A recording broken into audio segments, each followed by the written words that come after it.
Yes. So, most welcome to the last seminar this day about social acceptance and social impact of drones or the drones services. And we read many surveys, and we also done some which include Sweden, and they were positive, on the positive side, on the upside of the acceptance part when this measurement was done. But to find out about the real issues and the real situation, what is the status of this, we have Cristina Barrado from Spain and the Muse project. I must say she's one of the most insightful people in this area. Isabel Nyroth from Ivar Brims. So Isabel actually replaced Sara Noskova, who was announced first. But it's a kind of, you can take either one of them. It's a very similar experience. Because Sara had to go to US for scale up her company, Flox Robotics. Then we have a very important person, Ulrika Nordenfjell from SKR, who are more or less the link to the regions and the municipalities in many aspects. And it's so important to have this work together. And then we'll hear about the future from Katarina Wigler, Trafikverket also, and the social acceptance. But first, Cristina. Thank you, Willy. Thank you very much. I'm very happy to be here to present the work that we have been doing in Muse, which is a project, CESAR project, that works on measuring US space social environmental impact. So up to now, what we have been doing in other projects like Chorus Tram and Chorus 5 now, is to look at the surveys, have our own surveys also in the projects. But the thing with the surveys is that they are very insightful. They give you very much hints about what's important, what the population that has some experience with drones or not, most of them they don't, they believe will happen when we will have drones in the cities. But the thing is that not so many people have this first contact with some real work or missions with drones. Few people has this contact, few citizens still. They just see drones in the news, and typically they see around world, and they have this negative aspect. But we don't have the opportunity to give them other opinions or other views because they don't have this direct experience. So what we propose in Muse, in this project, is to build something that is not linked to the opinion of the people, not taking information from surveys, but creating something objective, trying to make figures, obtaining data, real data, objective data about the different things that may have show up as concerns in the surveys that we have. So I will present basically the ideas that we had in Muse. Muse has finished the technical part, so we have already everything running, and we are now in the process of publishing everything of this data on journals and doing dissemination like this. So what we did is create and propose a performance framework. What's a performance framework? It's just a list of indicators. So we propose a number of indicators. These indicators are much more extensive of what they have been up to now. The companion document of the PJ19 and the Pearl project in CESAR, they are developing performance framework to measure the performance of aviation in general. And the companion document is addressing drones and urban air mobility. What we have been doing here is trying to go beyond the few indicators they have been proposing. And as you can see here, we have a number of focus areas. We have noise, which is clearly one of the first concerns that show up when you do a survey. We have visual pollution, which are more or less the two areas that typically show up, but we have a number of more of them. So you can see private concerns. Privacy is a very typical concern, but there is no measures up to now that has proposed to measure how this can be measured. Access and equity, that's something that also happens in the surveys. People see sometimes these taxi drones as for rich people. That happens many times ago with the cell phones. Everyone that has a cell phone was kind of a weird guy, but now today we all have the cell phones. What happens with drones, we never know, but this we have to also to pass this bridge about what's the access to these new tools from the population view. Then we have this economical growth. All these ecosystems of urban air mobility will bring some new jobs. We'll take some of them out, but they will create for sure new works. So the idea here is to be able to measure all this positive impact. And emissions. Of course, most of the drones that we have in our head, they are electrical. And probably in the future, they may have other environmentally friendly energies. But here is to be able to measure how this new mobility will take away some of the other mobility that is not so clean and have some data and some measures on it. And the last two, wildlife, clearly, so we don't know yet what's the impact. So here we propose some ways to measure what will be this impact in the birds, in the cities, in the natural life that we have.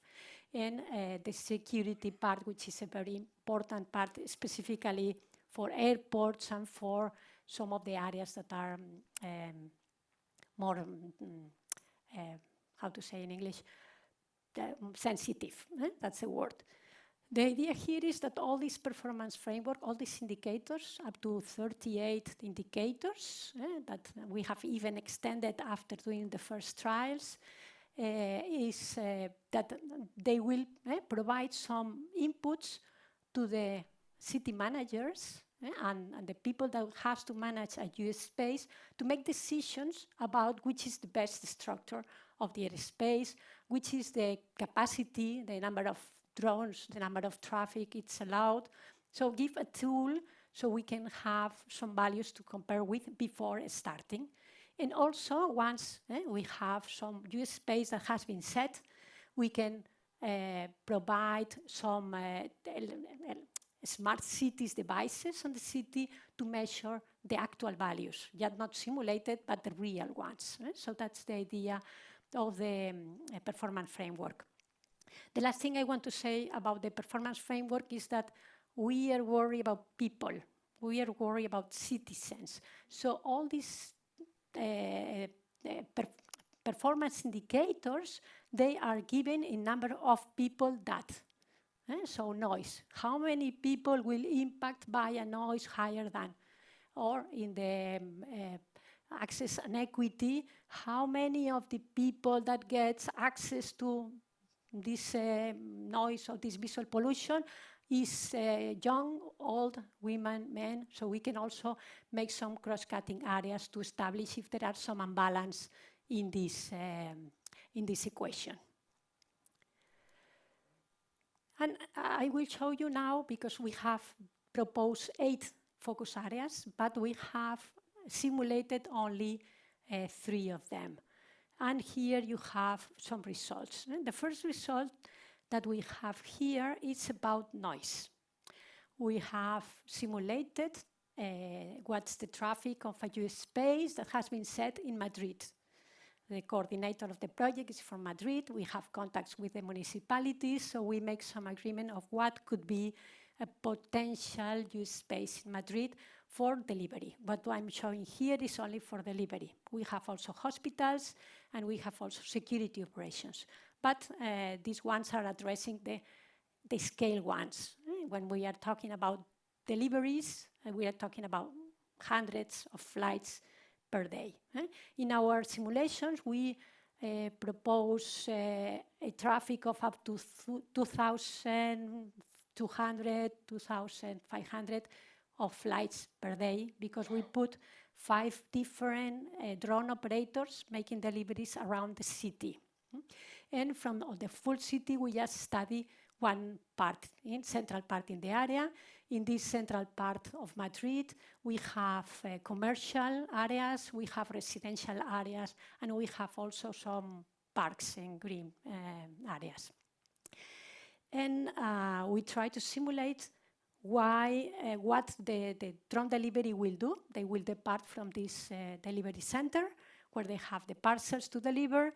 They will go to the position where they have to deliver, and they will land, they will put the package there and come back exactly from the same way.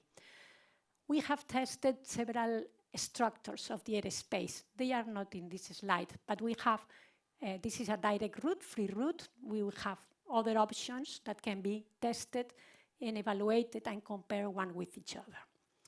But what's the good news is that you have here 2 maps first. The first map is in the morning. So we assume also some activities that start for delivery in the peak hour at 5. So they start at 3, maybe some of them they start in the morning, but few, and most of them will start after 5 or around 5. So here you have what happens in the morning, where there are only 4 flights in this case. You see that here we have west, in the north we have the inn. So we have an inner delivery center, which is in the middle of the city. The west is in the west part of the main part of the city. So we try to test different options also. And you have on the right, and that's 15 minutes. That's the good thing, because we have 2,300 flights in full Madrid, not in this area. In this area, I think there was 600, something like that. But that's for the full day. But every one of these flights, it's 5 minutes, 10 minutes, maximum 15, because they are doing parcel delivery close to their destination. So at the exact moment, you cannot see so many. You can see just a part of them. So in the morning, only 4. In the afternoon, at peak hour, we have much more. And that's what happens during 15 minutes. And then on the right, you have on each one, you have the noise map. The noise map is used before generating our indicator. Our indicator is in the bottom. You see here noise 8, which is one of the indicators we have measured, in which we are taking in 15 minutes time, and in the area we have limited in yellow in here, how many people has listened a drone with a maximum peak. We are doing LA max because there are different indicators about noise. In this case, we concentrate for this indicator on the peak value of the noise. So how many people have listened, have received more than 40 dBAs? I don't know if you know how much is 40 dBAs. Probably here we are 40 dBAs. Even that's very quiet session. What we see is that the noise with the configuration that we have planned will not arrive to the ground, and that's the good news, because noise seems to be a very horrible thing when the drones are.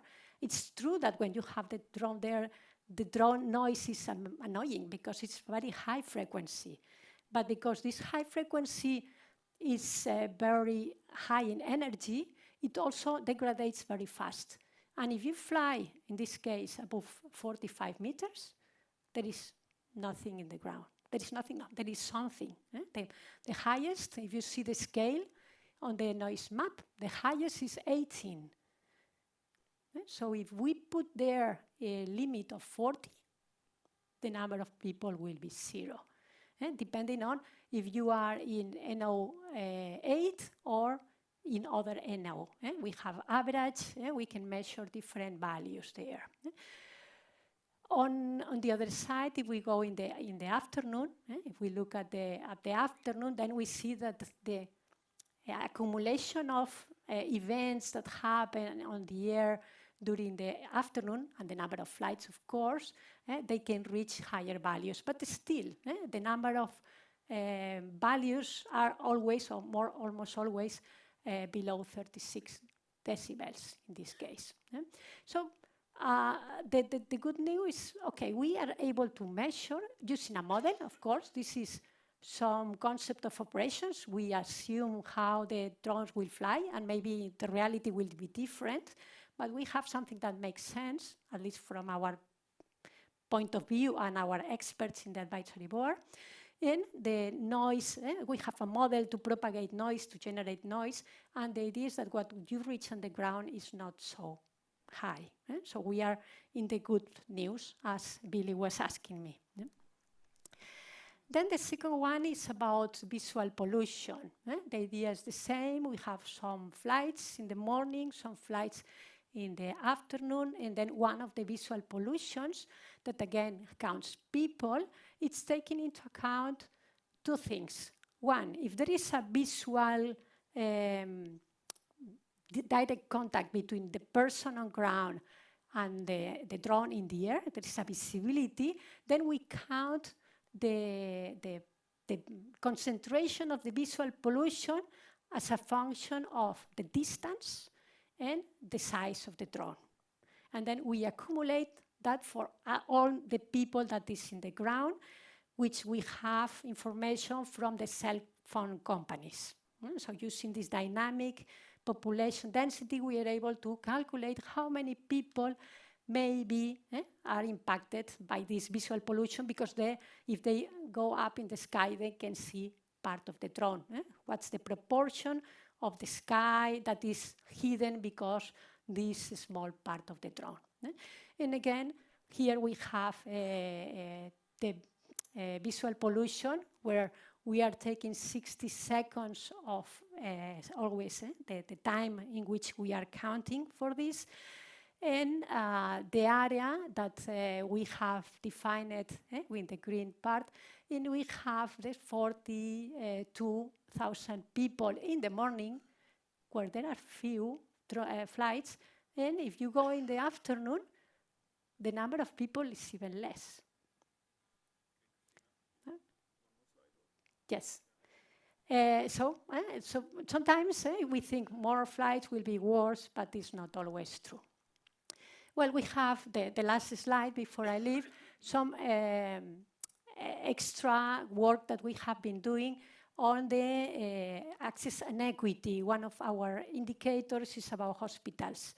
We believe that, we know from the surveys that hospitals, emergency flights are the most important ones. So here also we try to evaluate what's the advantage of having drones instead of ambulance, bicycles or whatever to make this transportation. And that's some values that we got from these simulations from these 4 hospitals in Madrid. And that's all from my part. Thank you. Thank you, Christina. Yes. So, Isabel, get on it. Chop, chop. What is that? Oh, thanks. Yeah, what Billy doesn't know is that I literally come with a warning sign, may start talking about drones. And when I start, I can't stop. So if I talk too long, somebody wave your hands, cut the power, something. Otherwise, we'll be here until next week. My name is Isabel Nairoth. I am not Sarah Noskova. I will give a shout out to Flux in the end. But what Sarah and I maybe have a little bit in common is she just left Sweden for the US. I left the US to come back to Sweden. I come from a wildlife in drones. I guess this kind of sums it up. I don't have statistics to share on social impact, but I have long over a decade worth of experiences as an operator, as a project manager, working directly with end users, OEMs, different types of environments where we have introduced drones commercially. And also, drones are a hobby of mine. So I have a lot of social impact by experience. Something that I've really learned, it doesn't really matter where in the world you are, because the factors that we look at statistically in terms of noise pollution, how are people going to accept drones, this are more or less the same. But what does differ geographically is culture. I've run some projects where we've had pilots deployed, and due to a lack of knowledge, what's going on? What is this drone doing? Why is it here? Those pilots have faced severe threats. And I think that's something we don't see in Sweden so much, but it's a culture thing. So what are the risks? When we're talking social impact, everyone is striving for a positive social impact, right? So how do we get there? Well, the key is education. I travel with my drone personally, and every opportunity I get, I will explain to anyone who wants to listen, this is what it does, this is what it doesn't do. And usually, you can come into a room of people sitting like this, like, what's that? But by the end of that conversation, they've ordered a new DJI Mini, or they've looked at ways to incorporate drones into their life, because then they see the possibilities. And this is true for any drone project. So social impact, I say that it comes with one flight at a time, because in that flight, you have many conversations leading up to it, hopefully afterwards as well, which leads to 2 flights, and 3 flights, 100 flights, over 10 years of flights in all over the world. And all of these companies that I've worked with, they're still going strong. And, you know, it's kind of like a snowball effect. So, where does that bring us today? Today, I work part-time at Kista Science City, together with City of Stockholm, and we are working on this City AM project. City AM is a project about how to integrate urban air mobility in, how do you integrate it and get people to accept it? What are the benefits? Why is it good? So we have done 2 projects. Last year, we had Flocks. They did a pilot project as geese as a service. So they deployed their drone on the beaches of Stockholm, and it had a sound emitted, generated by AI, to herd geese away. What was the social impact of this? Well, the social impact was we had cleaner beaches, cleaner water, people were happy. People thought it was really cool to see a new method to solve a problem. Very good. This fall, we are kicking off the last test of the City AM project, and we are going to be using a drone in a box in a small area south of Stockholm, looking at traffic analysis. And in that, people may not be directly socially impacted. They may not even see it or know it or what's it doing. So our focus here is to look very closely at who may see this drone and kind of prepare them beforehand. So we do that by informing in social media, sending out leaflets, but also hosting, taking the time to talk to personnel working in the area. Hey, this is what's going on. Keep people informed. If you educate, people understand the good impact. And if you keep educating, it's going to have that snowball effect. And I think that's the key to social impact, which leads to positive social acceptance.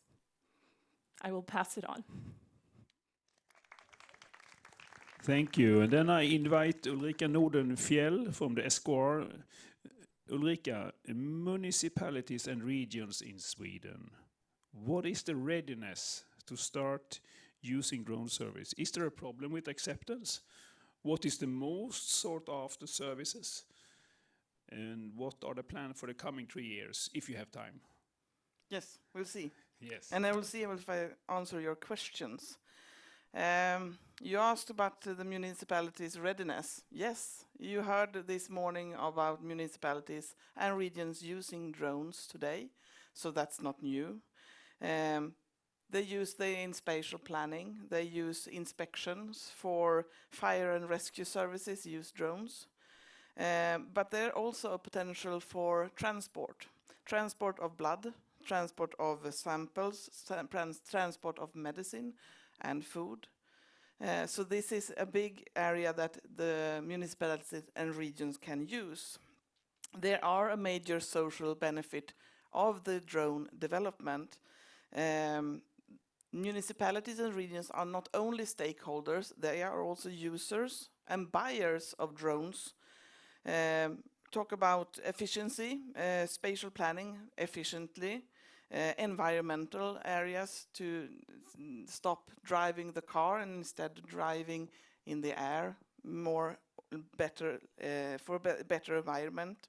Security, how to see what's in the air and how to stop things. And also accessibility.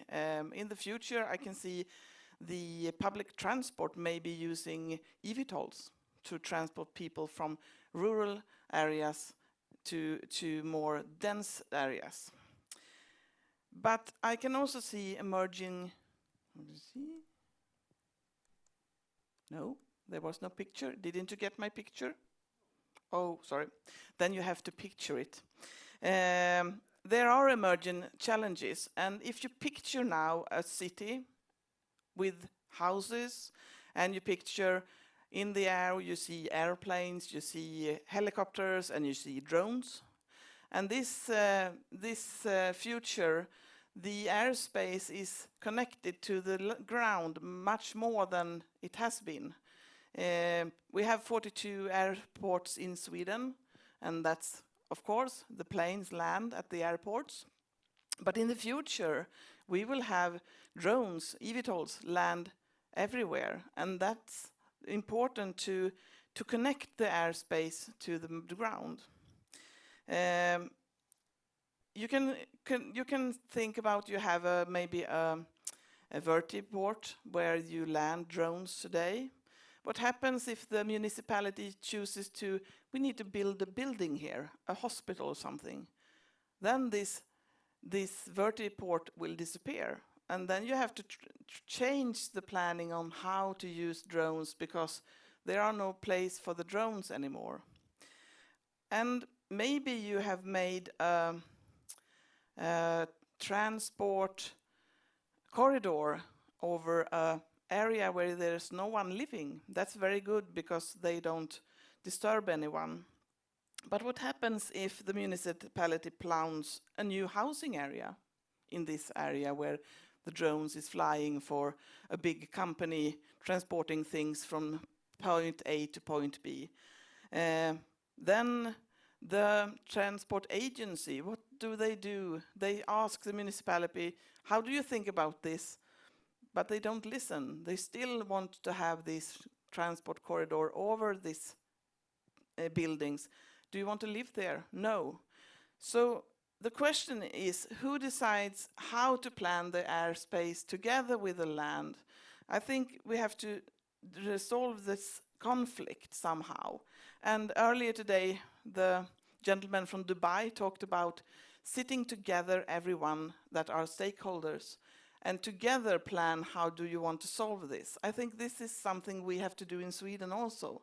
We have to sit together and talk about this and understand our different things of planning. The transport agency, the Swedish association, the municipality, the regions, all of us need to sit together. So I think there are some challenges, but together I think we can do it to be better and have this development make some social changes so it will be positive for everyone. Thank you. I had a nice picture. Super, thank you. So many trade-offs for your members. We see that, but also someone who has to make trade-offs in their planning and their resources is Trafikverket. Also short-term, long-term, how to support new technology as drone services in the longer or shorter perspective. Katarina Wigler. Thank you, Billy. And as you know, Billy has sent us all questions, and he asked me to, or maybe all of us, to answer first this one. Can social impact be positive? And then, does negative social impact belong to the past?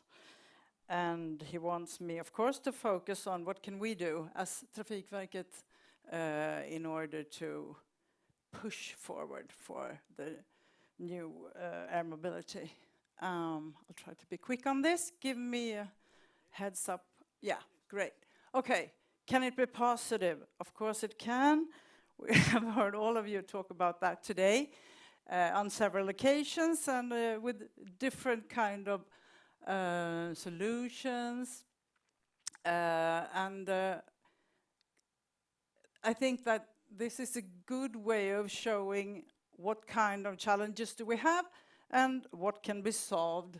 Here, everything from not transport, but maybe inspections and so on, all the different services that drones can provide, to actual transport from medicine, COVID tests, blood samples, newspapers perhaps, mail in the paper type of mail, packages, goods. So that's a clear yes on that one. However, Sweden has a country with sparse population, and we know that the economy is a factor if you want to create good business cases. We've been talking about that as well. See if I can, oh, look at that. The animation works. So, each mobility has its given role based on population density and, let me see, geographical distribution. Okay, so on the map there you can see Europe and some more, and how the population density looks. And you have also the nice graph over that. And we can see Sweden on the third row from the top. This gives us an idea that, okay, so the business case with the need to create connectivity, accessibility is large in Sweden because we have a sparse population in remote areas. However, in those areas we might not have the best business cases in order to find the financial means to use, for instance, drones for transport. And that is sort of the key problem, I think, for us. We have sort of a weak market in various places. And this is something to look further into, how to solve. Let me see if I miss something here. I'm going to be quick, so I'm going to just jump further on. Yeah. So, possibilities, of course, but does negative social impact belong to the past? Well, we just heard about noise pollution, visual pollution. I don't think this belongs to the past. I think some factors might belong to the past, but I think we also have some new factors coming up, some new challenges. And as Ulrika and many others have spoken about, it could be the integration in the planning process as regards new air mobility and public acceptance coupled with that, counter drones, that is drones that are evil drones, we say something, just in order to sort of categorize them, and total defense aspects, big perspective coming up, of course. So, in EU, for instance, this has been something that has been addressed now for several years in the drone strategy 2.0. It's been clarified further, and the funding under Horizon Europe and European Defence Fund has been augmented in order to solve this kind of issues, to put money into that big black hole.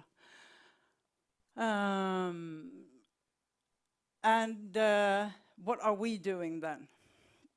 Yeah, you know, those who are Swedish in here, which are most of you, knows that we had a snow chaos, not this winter, but last winter. E22 was totally snowed down, and there was a lot of people having to wait in the snow in their cars for a long time.